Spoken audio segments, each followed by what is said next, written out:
Hi, this is Bobby Curnow, Chief Turtle Editor at IDW Publishing, and you are listening to the Pullbag's TMNT Back Issue Classics with Mike and Joe, Turtle Power.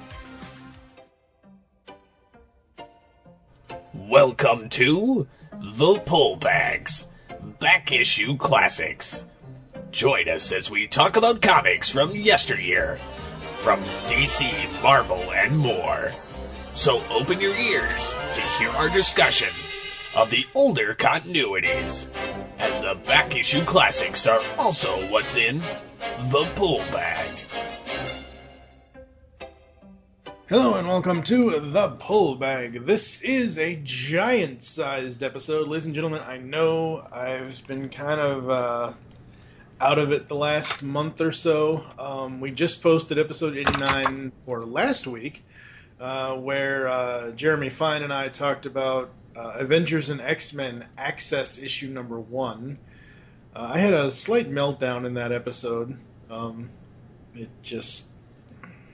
Real life, as I've said in the last few episodes, people, has been kicking my ass royally.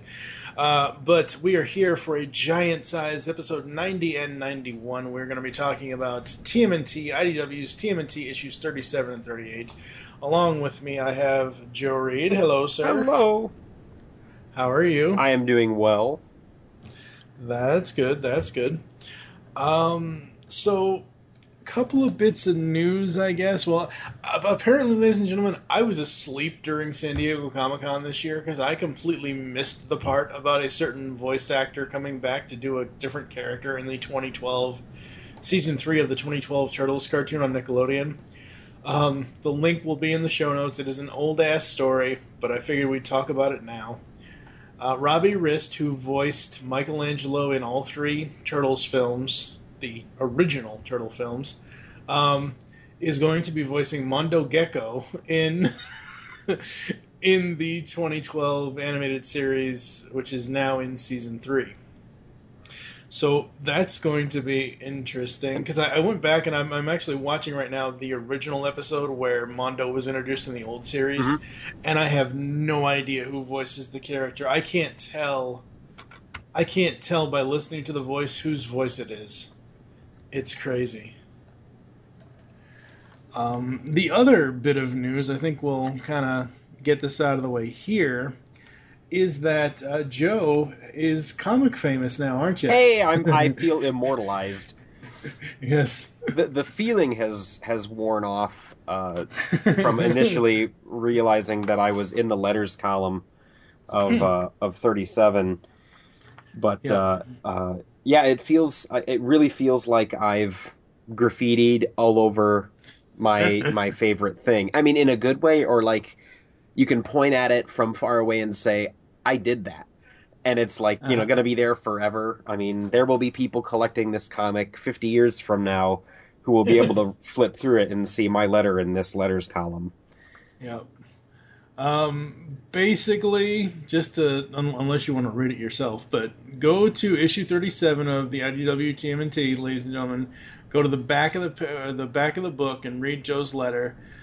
You basically talk about nobody, and that was the character and whatever else. So that you were really surprised that came in.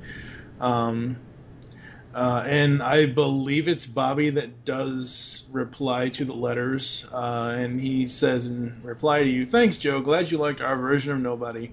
Really excited for what's in store for her. All credit for Angel becoming Nobody goes to Kevin Eastman. He brought up a twist during a brainstorming session, and Tom and I were instantly psyched." And indeed, so am I. I only hope she gets a one-shot. And then a mini-series. I don't know if she'll get a mini-series. Unless it's her own adventure. I think it should be, yeah.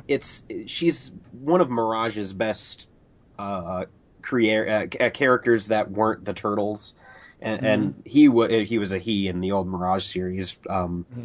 And because he was one of the better ones, he's underutilized, I think, as the whole plot, the whole premise of the character being a cop who then has this secret vigilante life. No powers, just did his kind of Batman thing on a much smaller scale.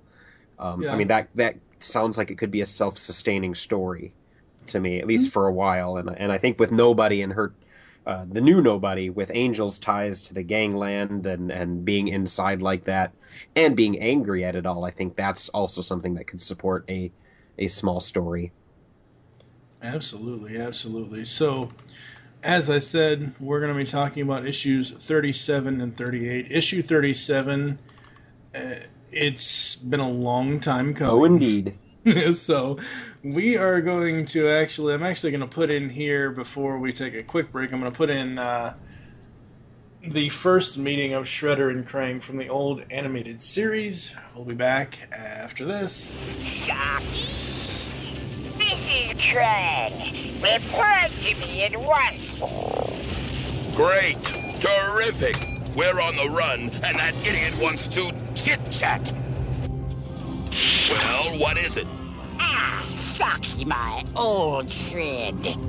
I told you. Call me the Shredder.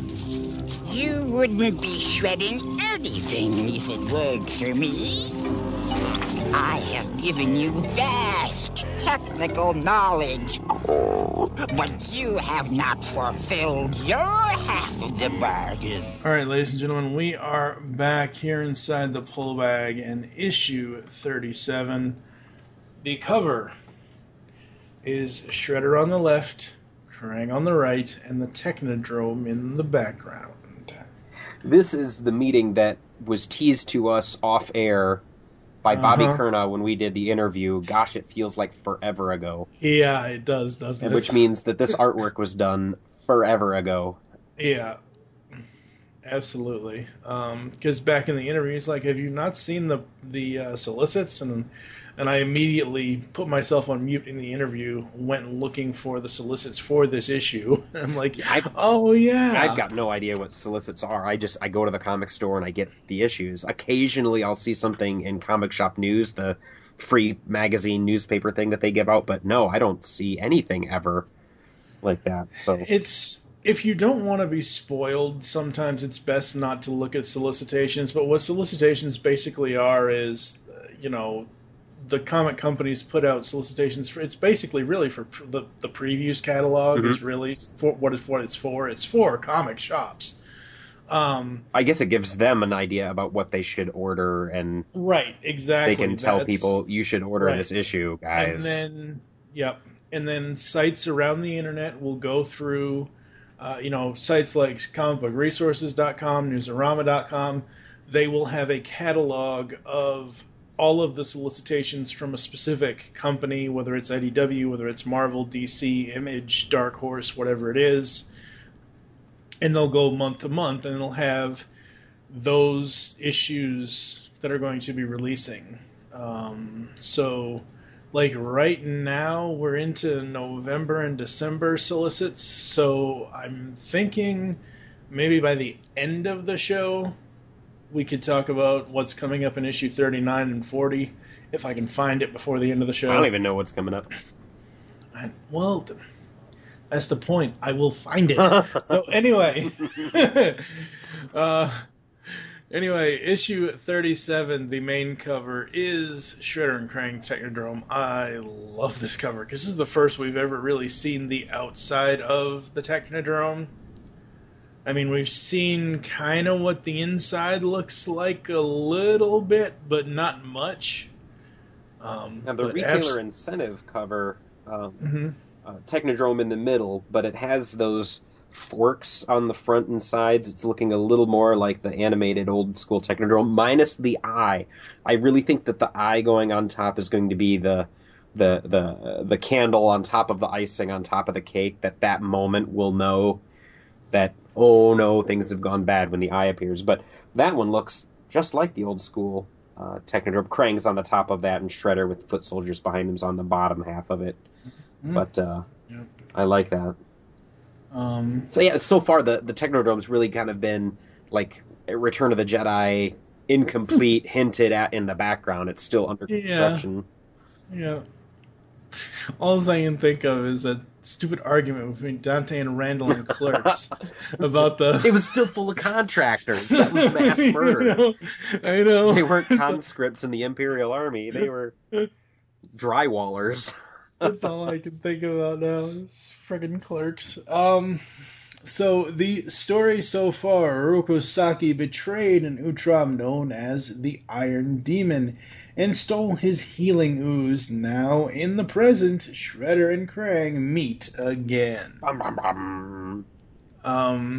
The main writing is done by Kevin and Bobby, as well with Tom Waltz. The story is done by Tom. The art is done by Corey Smith, with colors by Rhonda Pattinson. This is the first time Corey's been on the book, right? I have never heard that name before. It doesn't sound familiar to me, but the art really does not jump out at me as weird or different. Right. No, I'm not saying that. I'm just saying this is a name that I have not seen or heard before. So we open this up, and it's Shredder and Krang on the boat. And this is by far some of the best writing to this point. Ladies and gentlemen, this is pretty much an all-villains issue. This has no turtles in it. No turtles whatsoever. I absolutely love it because we are somewhere in the middle of the Atlantic Ocean.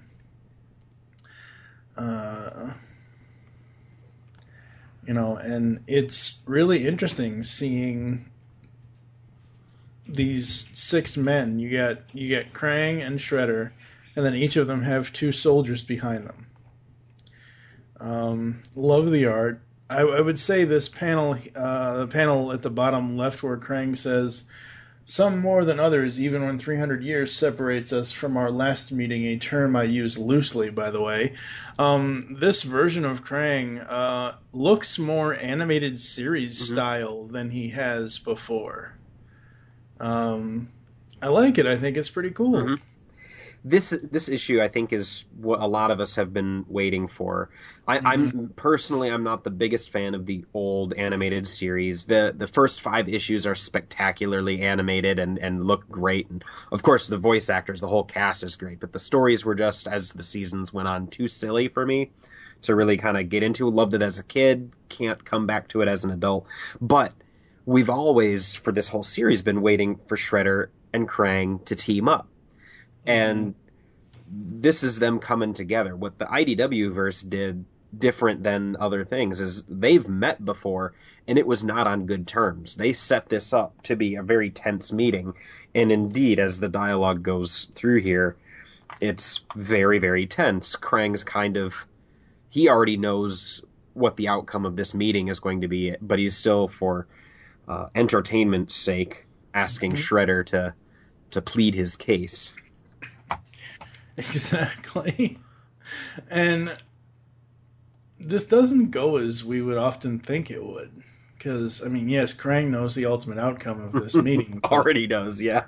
He already knows. And it just, the panel, I think it's on, because I'm going, I think it's on the next page here, the panel where he says, where Shredder says, "Not something I have, General, but the protection of something that currently belongs to you. And what might that be? Burnout Island." And Krang just laughs. "You would actually call a meeting on my ship, take up my valuable time just to talk about my property? There's gall, and then there's damned gall."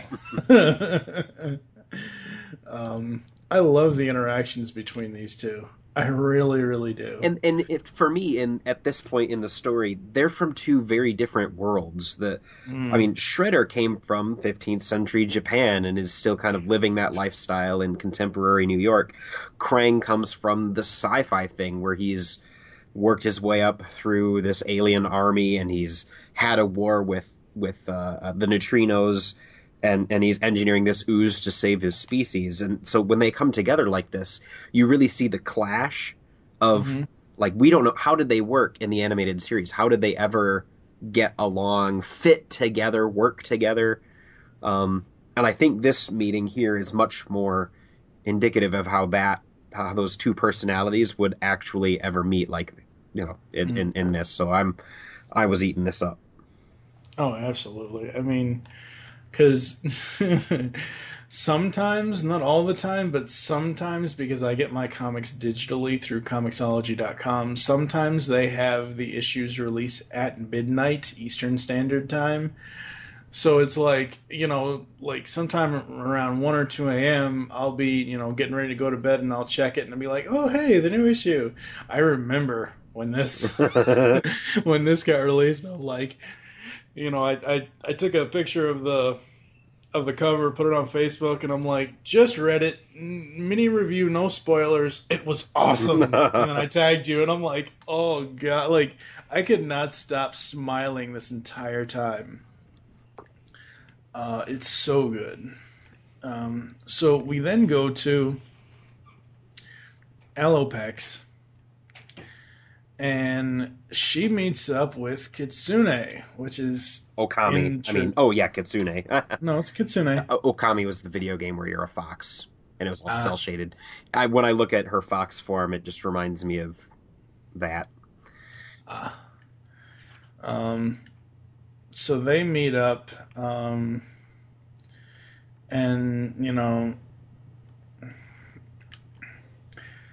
they have an interesting conversation about watching and acting, and Kitsune calls Alopex home, and we're not sure why, but they've had this interesting relationship where even though Kitsune is working for the Shredder and working to promote the Shredder, she inspired Alopex to freak out on him when he took her to her home and Alopex and showed her Shredder killed her family and wiped out her where she was from, and that an interaction with Kitsune and her is why she flipped out on the Shredder at that point and ran away ultimately. But now she wants her back. Kitsune's playing a game here to her own ends, and I don't even think at this point now that her ends match what the Shredder wants. Because something is going on there. Yeah. I love the panels here where, she says, I need you at home. And she says, home? Yes, child, you will not remember this talk, only that you must return to me. And the Rat King played a similar game as that. You're not going to remember this.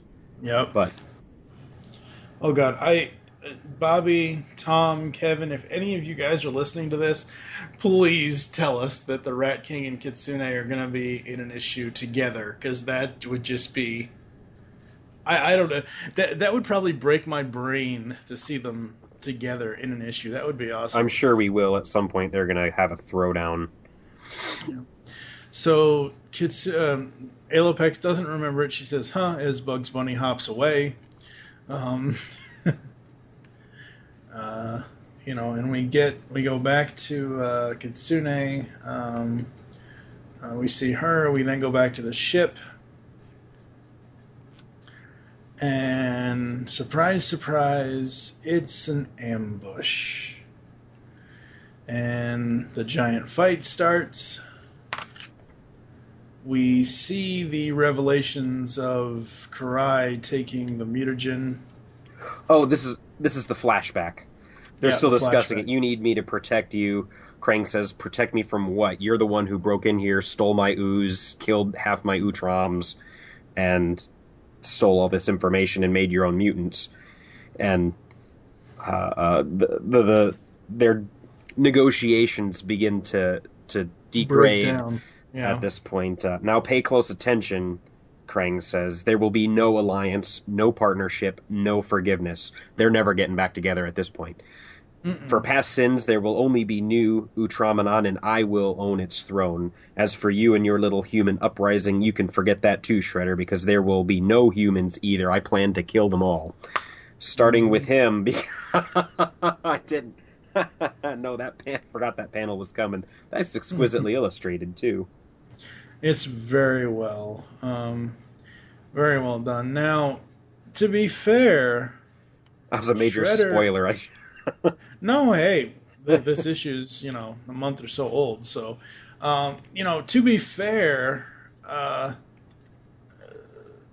it wasn't Karai that killed the Utroms, it was Baxter that was going to She sabotaged one of the units to get the ooze, that's right. and That's right. I don't know if she did kill a few or if it drained a few. I don't, but something. Either way, that wasn't good for Krang. Yeah, I love Shredder. You actually believe you can rule the world now? Who deals in gall? I love that. And I love how the backgrounds, like in those two panels where it's Shredder's, where he's talking about dealing in gall, and the next one where he says, "You must realize this planet will never accept you, an alien, as its leader." I love how simple this is. Mm-hmm. It's Shredder on a blue sky background because he's sitting down. And the same thing with the next one is the next panel on that page is Krang talking back to him. It's so simple. There's not a lot going on. The main focus is the discussion of what they are talking about, not necessarily because this isn't an action scene yet. But Shredder gets up and Krang says, "Now pay close attention. There will be." Oh well, you already said this, and I plan to kill them all, starting with you. And he punches Shredder in the chest. Is he dead? Is that it? Krang takes the helmet off.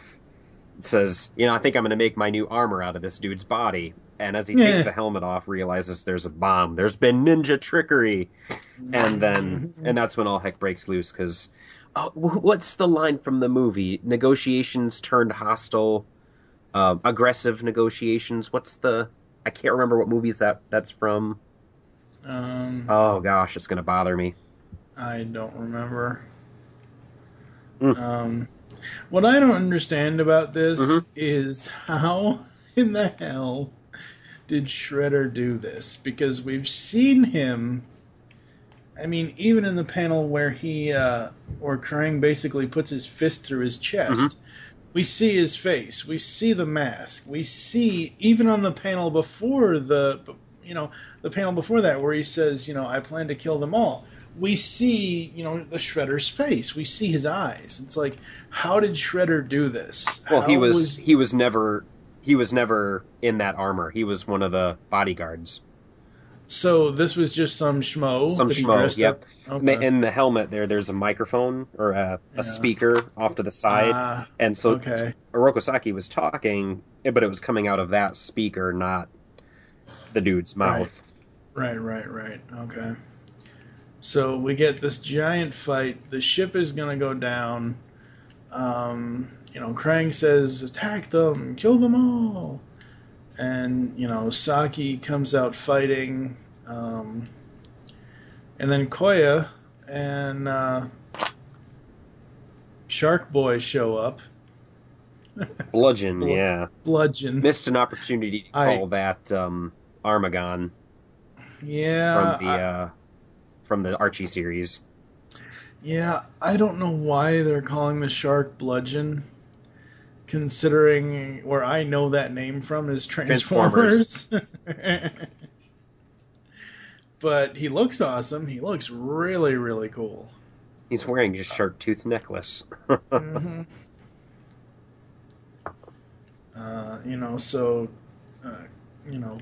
calls for Trag and Granitor, and an all-out battle.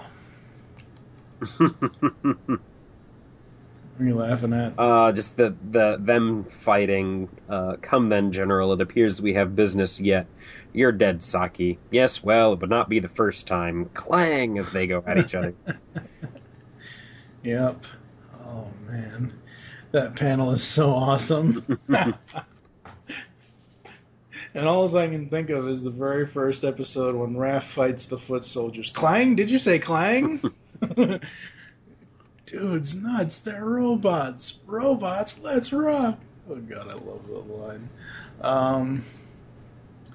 So we have a huge fight between Shredder and Krang and their armies here.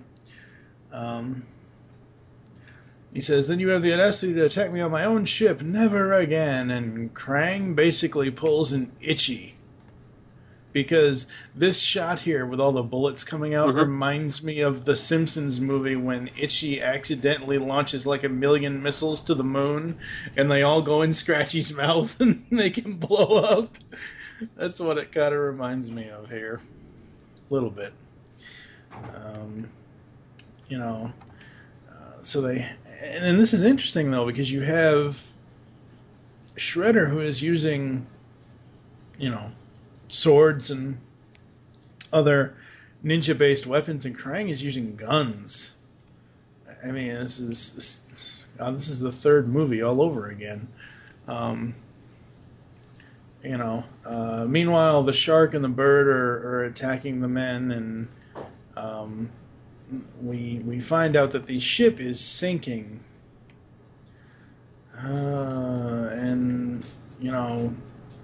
Even though Shredder does delve a kind of a deciphering blow to Krang's left leg, Koya's like, "Sorry, Master, this is a lost cause.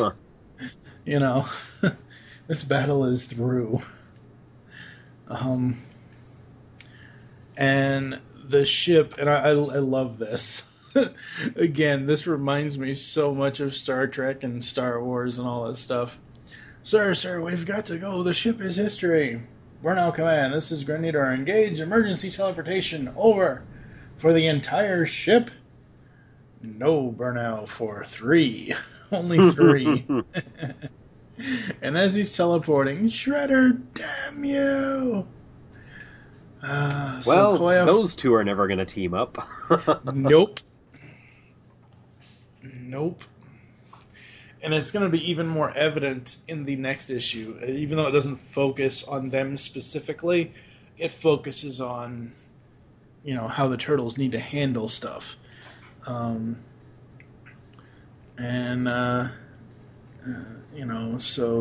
Koya and Bludgeon are making their escape with Shredder. Shredder says, Bludgeon says, "Does this mean we're at war with General Krang now, Master?" Yes, Bludgeon, in truth, we always were. And then to be continued. Overall, for someone I have just first seen in Corey Smith's art, I really dig it. Yep. I dig the art. I love the story. I mean, this is what, as you said, this is what we've been building to for the last 36 issues to see. And I don't think anybody foresaw this. I don't think anybody foresaw this coming as far as readers go, because we all assume that they're going to team up because they need to come, together for the common enemy, which is the Turtles and Hob and all that stuff, and they don't. They can't. This is going to be a battle on all fronts. I mean, absolutely. Nobody has allies. The Turtles are alone. Shredder's alone. Mm-hmm. Nobody's going to be able to gang up on anybody. Yeah, and it kind of goes back to that message that Honeycutt sent out in one of the one-shots, or I think it was in Utrom Empire, about, contacting multiple people to face the... That's never... It's never going to happen. Honestly, I think Shredder has a bigger chance of getting together with the Turtles to fight Krang than Krang and Shredder have to fight the Turtles at this point. True. Because Shredder has as much to lose from him as the Turtles do, all of Earth. Yeah, if Krang takes that over, that's done. Absolutely, that is done. So, final thoughts on issue 37, sir? I think that was a worthwhile payoff for what I had been expecting since issue 1. Absolutely. All right, we are going to take a quick break, come back with issue 38 after this. Guess I'll be moving on. Oh, hold on, dude. Where are you gonna go? I don't know. Maybe I'll go back to the sewers. Epic! We can be neighbors! Huh? Tubulosa, dude. Our first sewer neighbor. Hey, you could borrow a cup of sugar from us anytime.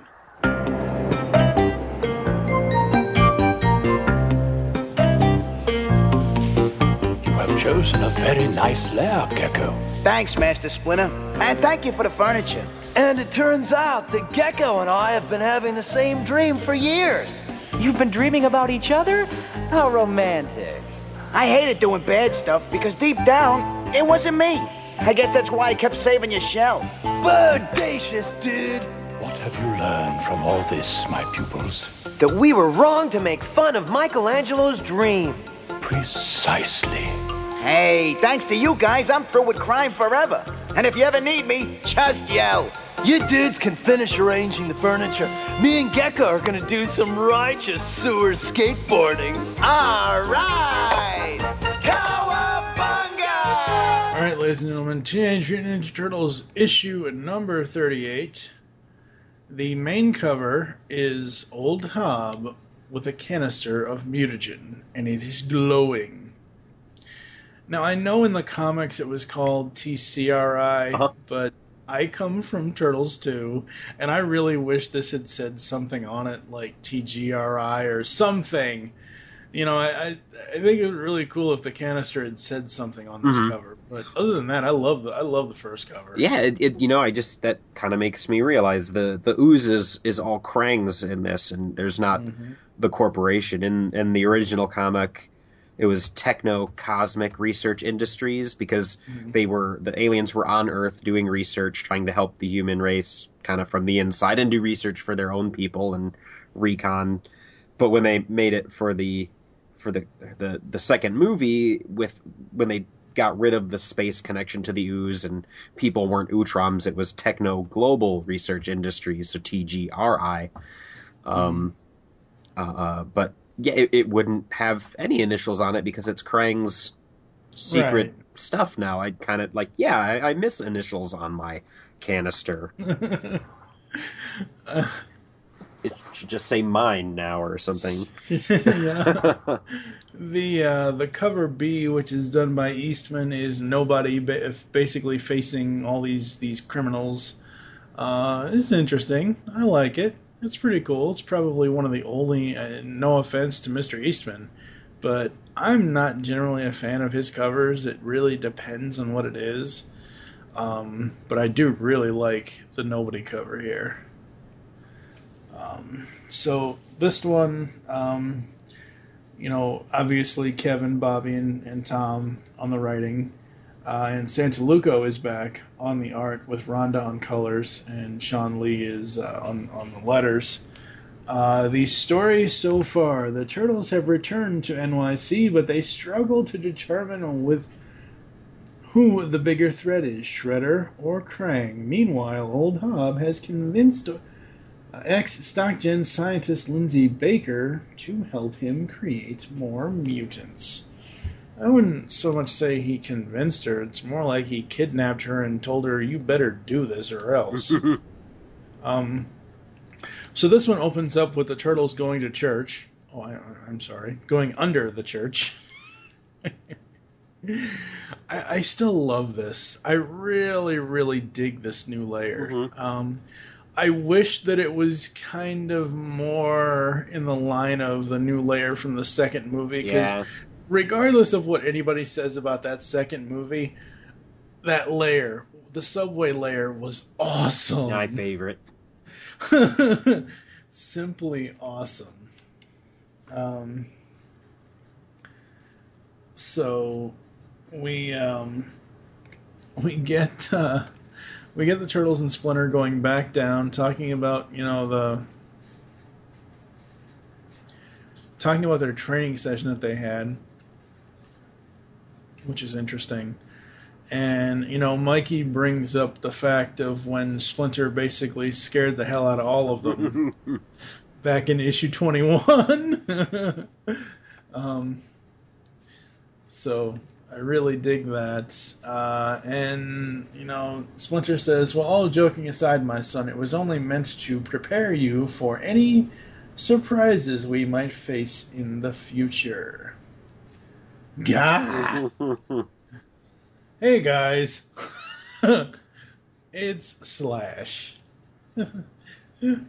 I love Raph because I can so hear Sean Astin saying this. Damn it, Slash! What the hell? What are you doing sitting in the dark? I don't think. Yeah, at this point for me, I really only, with the exception of Leo, because Leo's kind of. It's kind of questionable who I hear or what voice actor I hear in my head for Leo because he's been through so much. But for Mikey, Donnie, and Mikey, Donnie, and Raph, it's pretty much Rob Paulson as Donnie, Sean as Raph, and Sipes as Mikey. At least those are the ones that I hear in my head. It depends on what Mikey is saying as to whether I hear the movie voice or the new animated series voice. The new animated series Mikey to me is adorably cute, and you just kind of want to hug him. Yeah. But sometimes he's a little more heartfelt in this than that, and so that's when he's being sentimental is when I usually hear movie Mikey. When he's being goofy is when I hear new animated series. Yeah. And then Donnie's like, meditating, or Leo's like, meditating, since when do you... Wait a second, how the heck did you get in here without setting off my alarm system? Oh, you did. He disabled the alarm system. He's like, it'll be fine once I leave. And you can tell this next scene, when Slash is like, Mikey, good to see you. Good to see you too, but why are you here, dude? You can tell Mikey's not exactly comfortable, and it's really hard to make Michelangelo uncomfortable. It really is. I mean, I kind of feel bad for Slash because it's a new beginning for him, being both smart and being a good guy, and seeing how uneasy the turtles are and kind of angry. I don't know. It's not the approach that I would have had reacting to the situation. I'd have been like, "Whoa, dude, that scared the crap out of me. I'm sorry, but hey, all right." And maybe yes, he's invading their home, and they're not cool with that. But at the same time, try not to make this new guy who's potentially psychologically fragile. Don't upset him. Don't insult him. He still can kill you, really. Yeah. See, I think the thing with this is that the only one that's really going to twist Slash to their own ends is Hob. I mean, Hob will twist anybody to meet what he wants. Do you think Hob is capable of twisting Slash now that he's a smart guy? Only time will tell on that one. I don't think so. I think, obviously, before he was smart, I mean, Hob was like, come here, little turtle ball, let me scratch at you. That's pretty much what he was like. I don't know about smart Slash. I'm not sure. I'm cautiously optimistic that Hob won't. I mean, I will say this about Hob. Even though he is a bad guy, he is a villain, he does have fierce loyalty to Slash. So that's interesting. So he is there to invite Master Splinter, as Raph so succinctly puts it, to go see Hob, and this is about a promise that Splinter had made Hob. And Donnie's like, "What promise?" "Later, my son." And Donnie, I gotta say, listeners, after we did the Turtles in Time recording and seeing that 4th issue, I've never seen Donatello in such a different light after seeing old Donnie. That really affected him. That really is...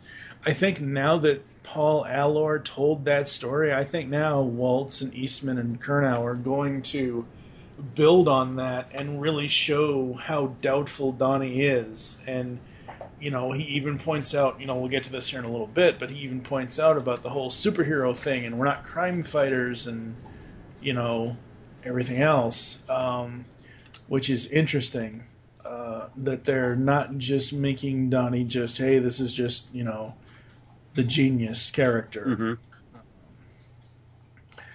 So, Mikey's gonna see Slash out, and Leo's like, Mikey, we need to have a family meeting. I know, dude. And, so as Mikey sees Slash out, he asks him about side effects or nothing, and Slash says nothing he's aware of,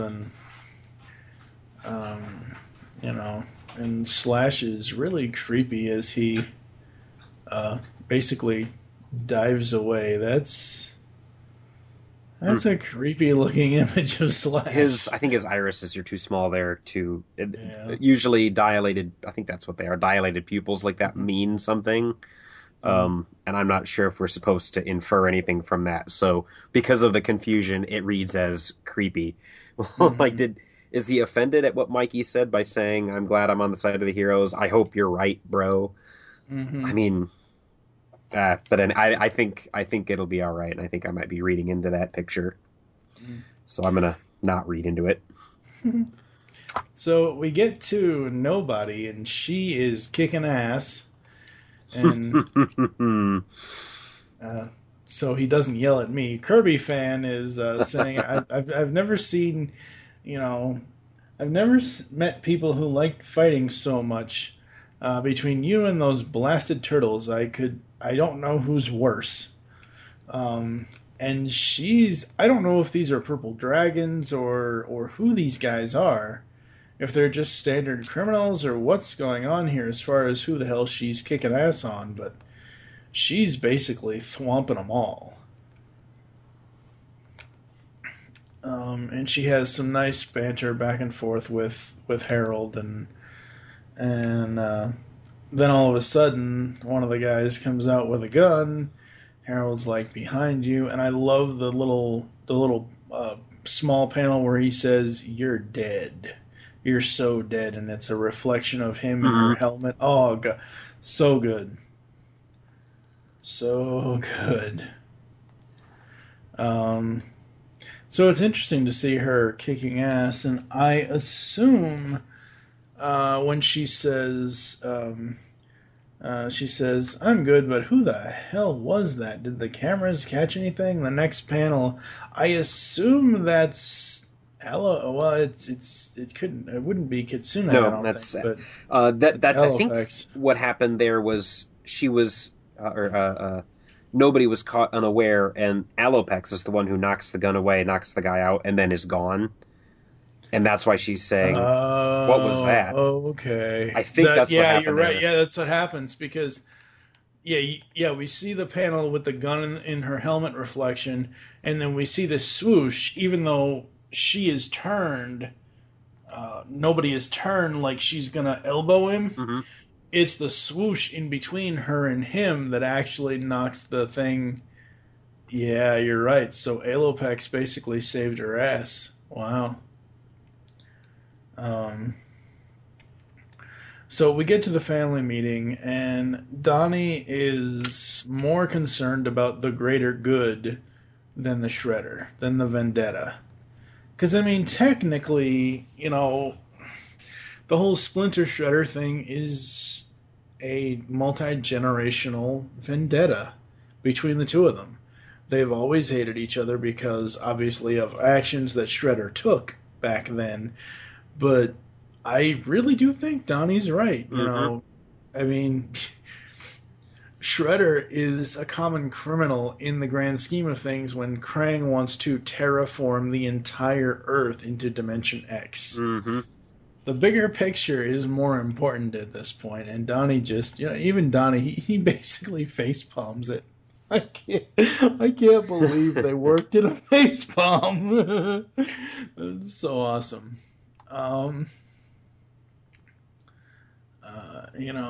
And he basically says, "Oh, I don't want to talk about it anymore. But fine, whatever you guys go with, Hub and get busy making monsters, and I've got to stop one."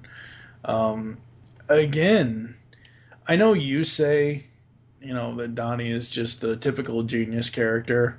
I haven't necessarily tried to talk you out of that opinion, but they're showing. Well, they're showing me out of that opinion. I think, starting with that issue. Yeah, they're showing a hell of a lot of character development for Donnie. And it's about time. I think this is the first time we've really ever got it. Mm-hmm. I just hope the numbers for this book or this title are as good to keep it going, because if this ends before that magical number of 73, that would really suck, first of all. Mm-hmm. But second of all, I just hope that the numbers are so good for this that we continue to get character building stories. And we get the other three turtles.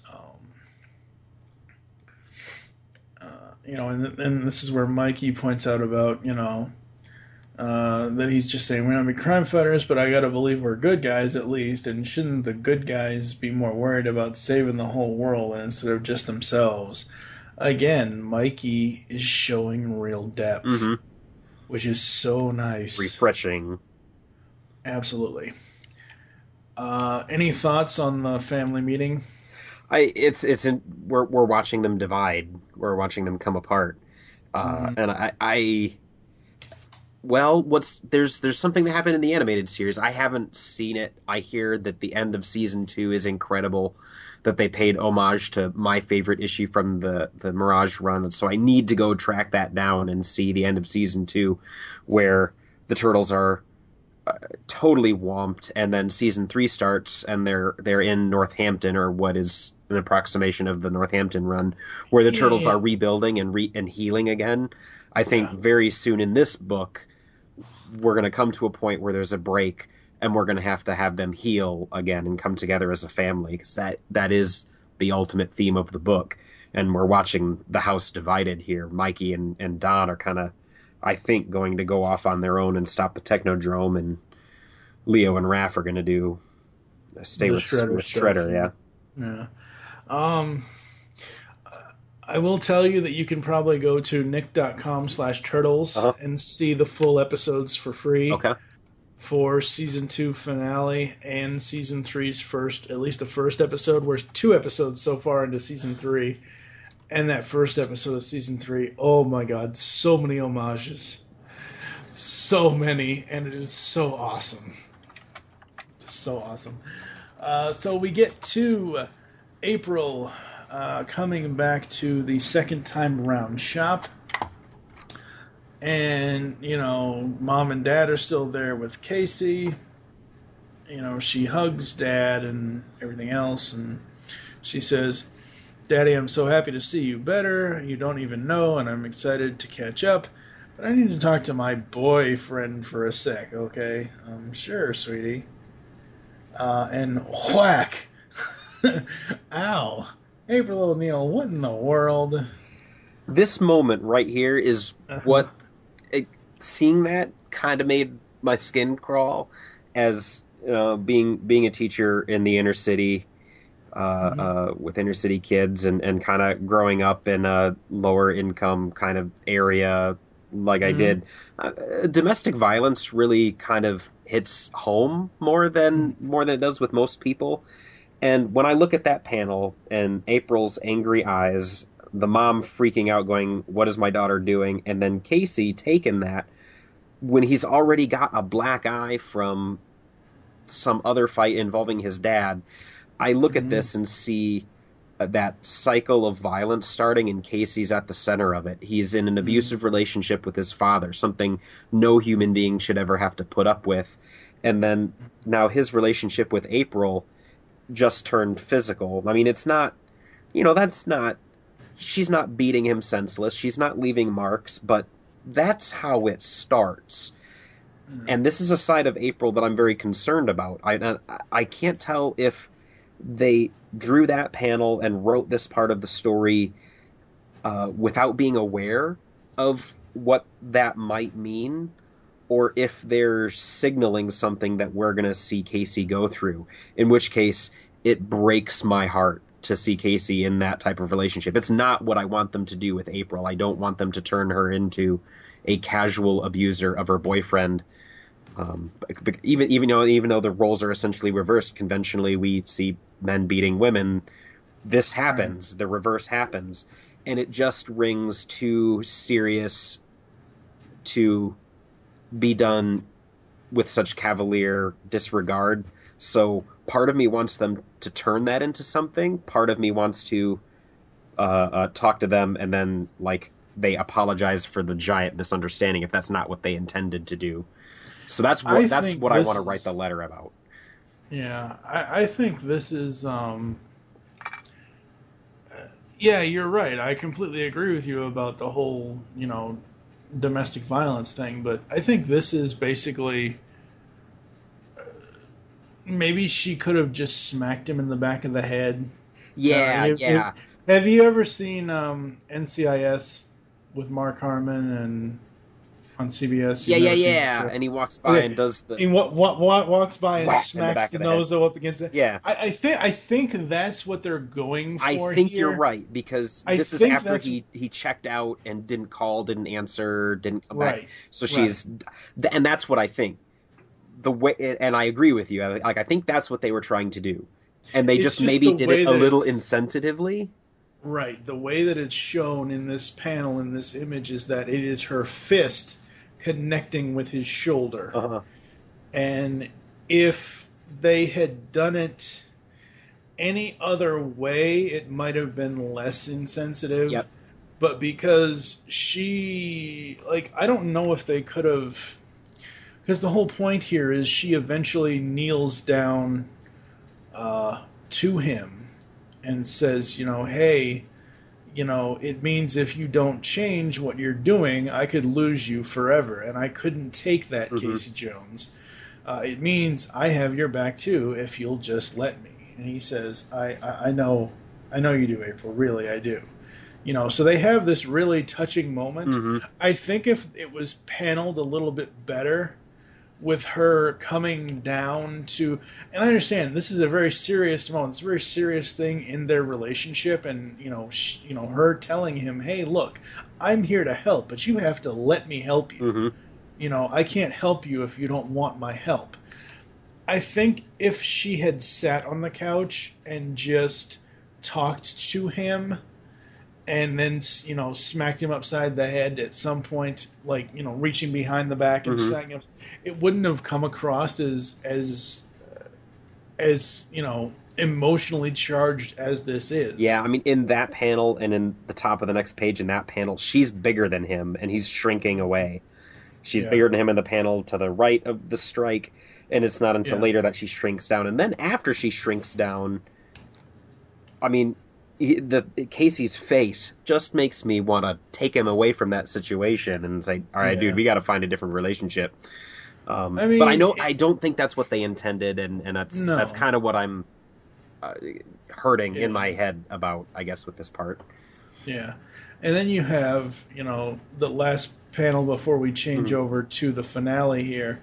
That last bottom part of the panel, you have April's mom and dad. April's mom sitting on the couch, her dad kneeling, not on both knees. He's more so. Oh God, April's dad is Spider-Man. He's doing what looks like, we can't see his other leg, ladies and gentlemen, in the panel, but he looks like he's doing like that Spider-Man crouch thing. And April and Casey are just kind of hugging. I thought it was good. I mean, from the onset of this series, Casey has had probably the most rickety wooden emotional roller coaster that he has ever had in any incarnation of the character. He's had his ups, he's had his downs, and he's at the point now where he does need her help, but as I've already said, he needs to allow her to help. And this is her basically, I don't want to say this, but I'm going to say it this way anyway. This is basically her smacking some sense into him and saying, look, I'm here. I can see how, the punch to the shoulder would be a little insensitive to some people. I really can. And I do like her mom's reaction, but I also like how the situation kind of ends. Because at this point, we've brought these people back around. Even though April's mom and dad just met Casey, these four people are also a family. Just as the Turtles and Splinter are a family. Just as Shredder and Karai are a family. So again, it's bringing it all around. And April says, it's just another kind of fight, Casey, one you don't have to fight alone, because we're all in this together. And then we get to Old Hob, Raph, Master Splinter, and Mikey, along with Lindsay and Slash. And, you know, Old Hob is like, about damn time. Slash said you had some little family squabble to settle. Where's the rest of your drama club? None of your business, hairball. Just show us what you dragged us over here for. Look around. You don't see, Turtle? I don't see anything. Stinking fleabag wasted our time. What is the meaning of this, Old Hob? The meaning, Rat, I'll tell ya. We mutants ain't been around all that long, not compared to how long the humans have, but stinking up the world. But that ain't really the whole story, is it? Because before we were mutants, we were animals, and the animals have been living on this earth since the beginning of time, way before the human pollution started screwing things up for everyone. So, starting today, we're taking it back. And he's introducing them to his mutant army, and he's like, trickery, oh, it's all a trick. All right, boys. And we get revealed. Turtles and Rats say hello to Herman the Hermit Crab, sirs, and Mondo Gecko. What's up? Okay, Herman the Hermit Crab, I believe, is an IDW introduction. Yeah, I can't pull him from anywhere in my head. I even looked him up before we did the recording. Anything I've found says that he is an IDW creation, which is fine. I have no problem with that. There we've got some great characters. We got some great characters, and plus there are plenty of other, existing mutants that they can bring in later. And just seeing Mondo, it's like, this is so awesome. And I've always related to him more as a toy than any character from the show. And I think he's only existed... Did he exist in the 2003? I do not remember if he did. I know that he is in Season 5 of the original series. Because Michelangelo has this weird dream about how he was also in the sewer grate that day that they fell down. That's right.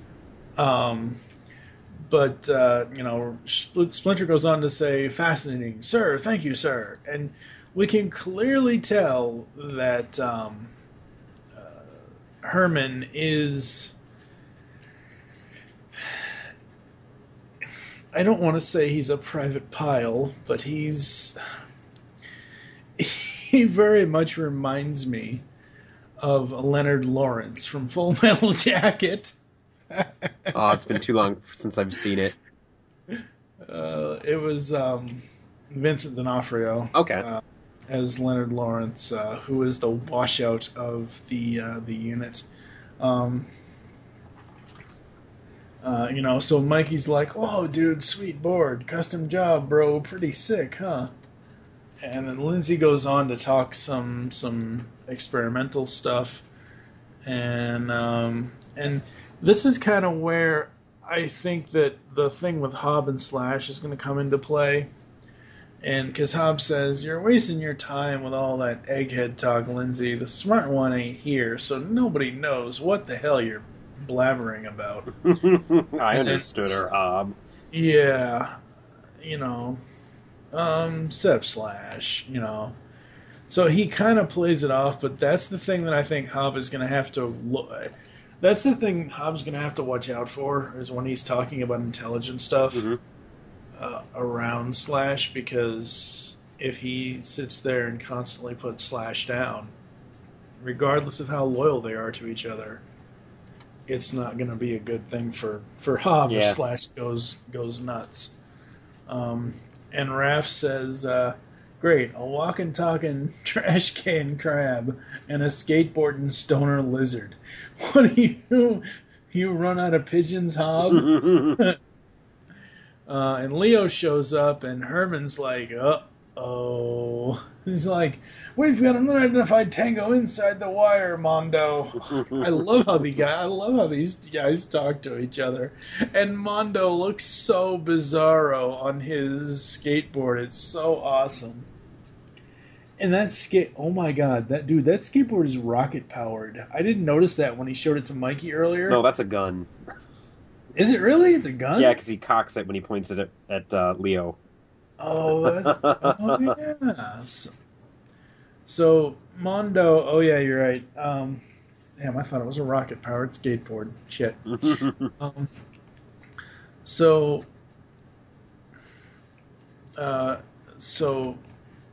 Mondo and Herman are like, yeah, man, don't make us get gnarly on you, is what Mondo says. And, Hobbs like, you were saying, Turtle?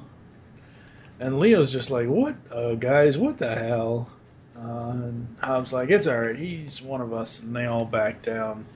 This is really some interesting stuff. I'm going to be interested to see how they introduce other mutants, whether they're new to IDW universe, to new, like their own creations, or how they bring in others like Muckman and that kind of thing.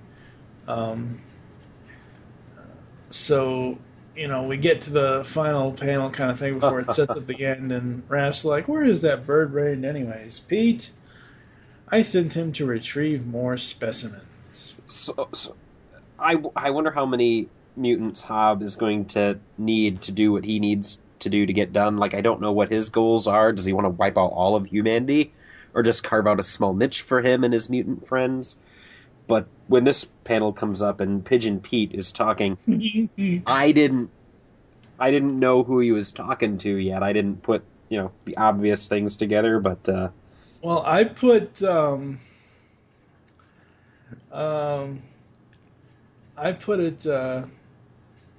as soon as we get to the bottom part of the panel where they say, "Did you just say turtle?"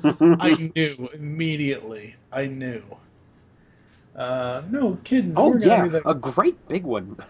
Yeah, I don't know what his voice is from the animated series, but I hear a voice. I don't. Yeah, I don't remember. I hear the Scarecrow from Wizard of Oz.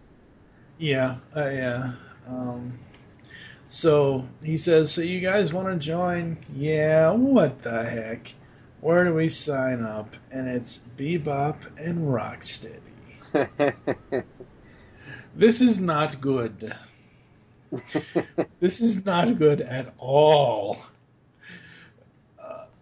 This is... Pigeon Pete has just opened a can of worms that he cannot get out of. Well, he'll be fine. I think it's everybody else who's going to be around those two that's going to be the problem. That's what I'm saying. Is like, he just opened a can of worms for Hobb and everybody else that it's like, oh, shit. And this is the problem when you send the dumb one out to do... Like, they should have sent Slash to do the recruiting. But issue 38, I absolutely love it. I thought it was great all around. You've got the Turtles doing their thing. You've got Shredder. Well, we didn't really see a lot of Shredder in this issue because we had a whole lot of him in the other issue. You've got the Turtles and Hobb and all that stuff. You've got... It's just so good. The art is fantastic. The writing is so damn good. I love how they are constantly building on Donnie and Mikey's characters. Mm-hmm. I mean, because Leo and Raph... City Fall essentially was Leo's story. I mean, really, it was Leo's story. And we have, we haven't had a whole lot of character building on Raph, except a few times when Splinter has talked to him about his anger issues. Because there was that whole thing way back when Splinter said, I used to be just like you, my son, angry all the time. But I love how they are consistently giving Donnie and Mikey more character development as this goes on. Absolutely awesome. Yeah, I'd like even more character development on Leo eventually, because I think he usually gets overlooked as the Boy Scout leader and doesn't have any interesting arcs. I guess they gave him one of the 12 animated series because he's starting out as the unsure leader. Like, why did you pick me, Leo? Or why'd you pick me, Master? Because you're the only one who didn't ask. Yeah. So that's because you're the boring one, Leonardo. That's why I picked you. Absolutely. Any other final thoughts on issue 38? It's building. It's building, and it's going to get huge in a couple of months here, I think. Yep, it really, really is. So we are going to take a quick break. You're going to hear some ads and some other stuff, and we'll come back with final thoughts and potentially solicitations for issues 39 and 40 of the series after this. Now for a behind-the-scenes look at Geekcast Radio Network's newest show, Talking in Circles. So, Chuck, Greg, what are you guys thinking for this week's show? Well, Dan, how about we just talk about the things that we've read or watched this week? We do reviews like that every week, Chuck. How about a game like Fact or Fiction or The Power of Names? Those are great, and we're always coming up with new ideas for games. And how about some top fives? You know how I love my top fives. What about tournament-style brackets, or sequel, reboot, and destroy, who will win in a fight, taking too far, crazy but true news, or... Yes, it appears we have lots of things to work on. Listen to Talking in Circles, taking timeless topics in new directions, every Tuesday on iTunes or GeekCastRadio.com, the Geekcast Radio Network. Hey Dan, who's the guy with the creepy voice? So let's say you're looking for a podcast of your favorite 80s comic books, G.I. Joe, Transformers, Ninja Turtles, He-Man, etc. Where are you going to go to find us?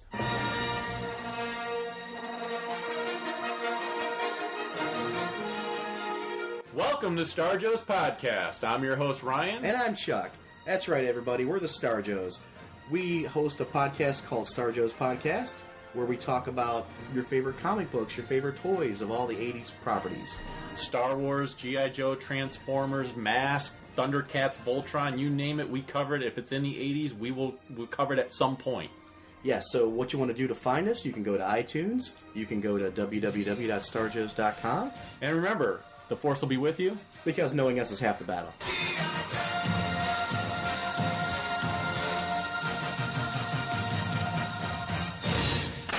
Remote Control is the new TV podcast from the Geekcast Radio Network. We'll be covering TV shows and topics from the year 2000 to whenever now is. We'll have special themed episodes entitled Pilot and Season Premieres, as well as finishing finales. We'll also have Season Pass episodes, where we take a look at an entire season of a TV show. Remote Control can be found on iTunes, Stitcher, and www.geekcastradio.com. So tune in, because we are all remote controlled. It's action. It's drama. It's comedy. It's Decian, the superhero webcomic. Decian's got superhero antics and sexy girls. Read it now at Decian.com. DASIEN.com. Alright, folks, we are back. Final overall thoughts on 37 and 38? Well, I'm sorry, I'm distracted because over the break we were looking at solicits, and I learned that an old Mirage mini story arc called Soul's Winter, Teenage Mutant Ninja Turtles Soul's Winter, is getting released in hardcover in November. All of you need to go buy that when that comes out. It's an incredible alternate reality story concerning the Turtles. Not at all the traditional Turtles that we know, but beautifully illustrated, black and white on the interior. It's a standalone thing. You gotta go read that. But 37 and 38, two issues that I think are building towards something gigantic. I think it will be the biggest event that we've had in the Turtles series. I don't know how soon everything's gonna blow up, or how much of this teasing we're going to get, how many more issues of it. But I'm liking where it's headed. Both very good issues. Absolutely. Same here. Absolutely love them both. The story is flowing so well.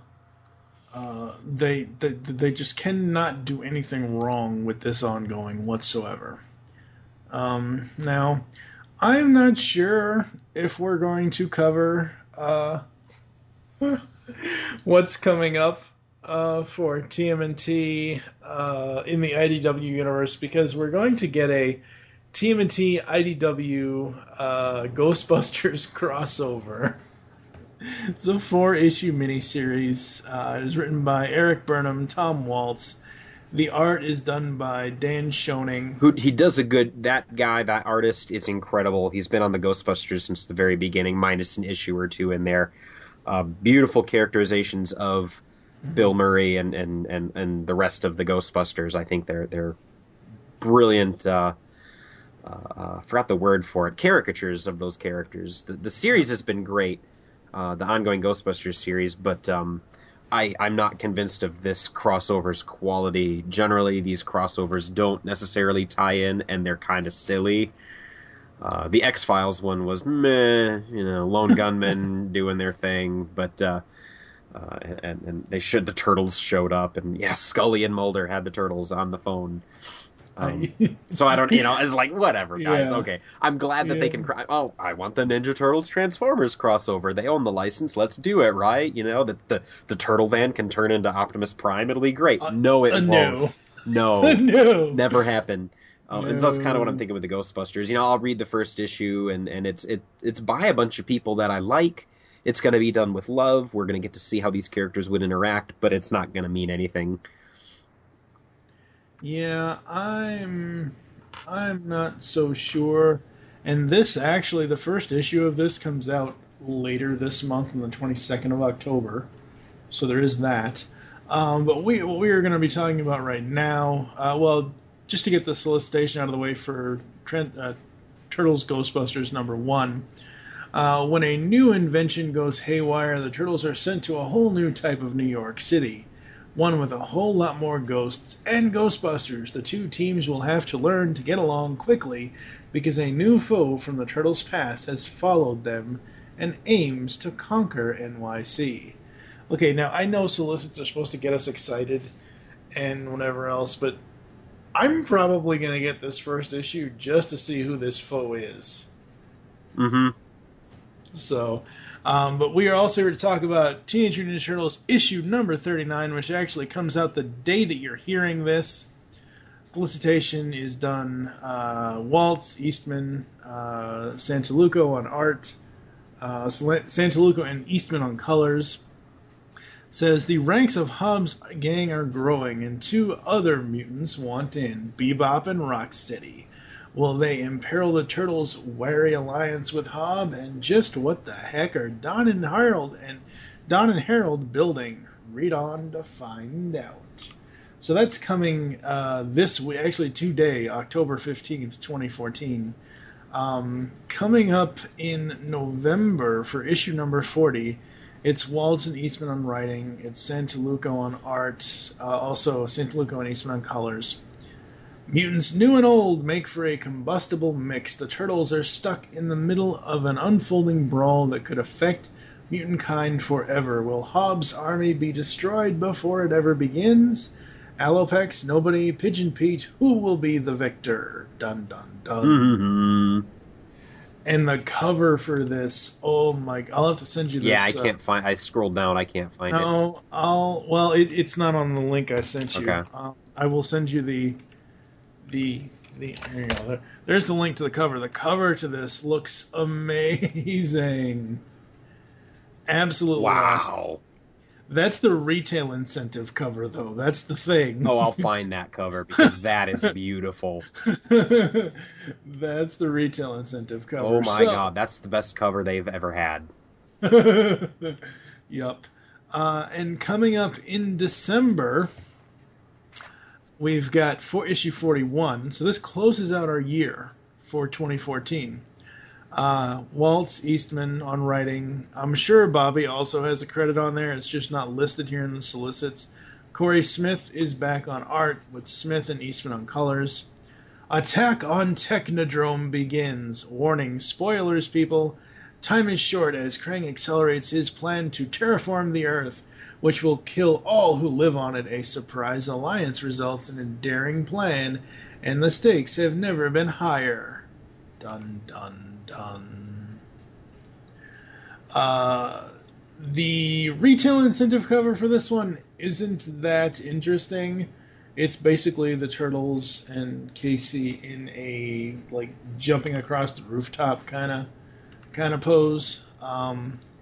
The regular cover, which I'll send you the link here in a second, the regular cover to this is pretty damn interesting because this is going to be something that you wanted. You said this at the beginning of this episode. I want you to click here because you're going to get your wish, dude. All right, clicking here.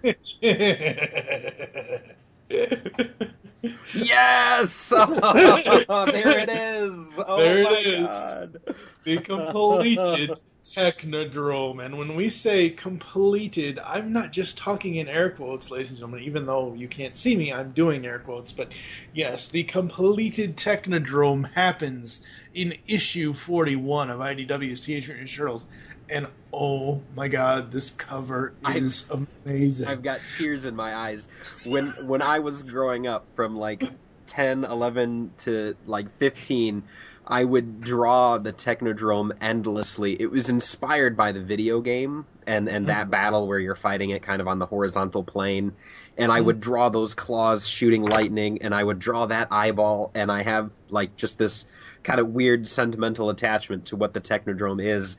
And seeing this eye now, it is, and readers, here you go, it's just a beautiful modernization of what that is. I think the first issue we got to see parts of the Technodrome getting put together, and it was just that spheroid, and I'm thinking, man, that eyeball up top can look so cartoony. They've done a really good job. And right now, I am resisting the urge of just knocking the microphone over, leaving Mike by himself, and going upstairs and starting to draw the thing again like I did when I was a kid. I will absolutely have this thing drawn before 10:30 tonight. Absolutely. Yeah, that's not allowed. You're not just cutting and running. But no, it looks like, see, I read the solicits every month, but sometimes I don't pay attention to the covers because sometimes the covers are the retail incentive, and I don't always get the retail incentive. Well, now that I do digital, I don't get the retail incentive at all, but still. So we've got that. That doesn't look like Santaluco on the cover. Eastman Walt Smith. It's a new guy. That's Corey Smith, yeah. Yep. That's Corey Smith, the guy that we were talking about today. But yeah, I mean, oh my God. The end of the year for Turtles is just going to be completely epic. I cannot wait for the end of the year for issues 39 to 41. It's going to be awesome. And even though I know you're not that optimistic about Turtles and Ghostbusters crossing over, I kind of am, because I want to see who that villain from their past is going to be. It's probably, well, it's got to be somebody who's bent on world domination, so it's going to be Krang or Shredder. Oh, let's hope not. I mean... And I can't think of any ghosts that would be appropriate. I mean, like, it would fit both. So my guess is going to be, I'm going to say Krang, because he's an alien who could be interpreted as a ghost. But I don't know. Yeah. It could be Oroko Nagi. Wait, you're right. He'd be dead. No one is going to get that reference except us. All right, ladies and gentlemen, that's going to do it for this episode of the Pull Bag. And as usual, I forgot at the beginning, where can people contact you online, sir? The best way to find me is at the Geek Stuff Garage Sale section of a Facebook page. So, yeah, Facebook, search for Geek Stuff Garage Sale, no spaces. I should come up, and you can find me there and message me anytime you like. You can also find me on the PlayStation Network at Wildfire405. Put two V's to put together to make a W for Wildfire. And there you go. Awesome. Coming up next, we've got... I'm trying to think here. It's either going to be a first issue special. Okay, well, I can't call it that because somebody else, some other podcast calls it that. It's either going to be a review of 2 number 1s from DC, or it's going to be John Layman's first 2 volumes of his creator-owned series, The Chew. So I'm not sure what's going to be coming up in episode 92. Make your greatest game in the comics, and we will catch you later.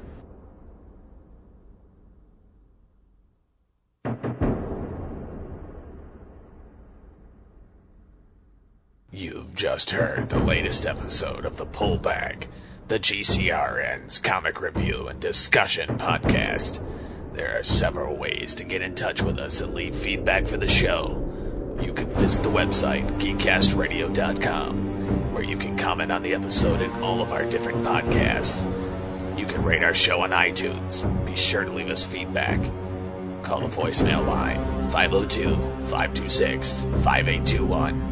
Please remember to tell us the show you were leaving the message for and your name. Become a fan of us on Facebook by searching Geekcast Radio Network. Send us an email feedback at geekcastradio.com. Follow us on Twitter at geekcastradio. So until next time, make your great escape into comics and unleash the geek in you.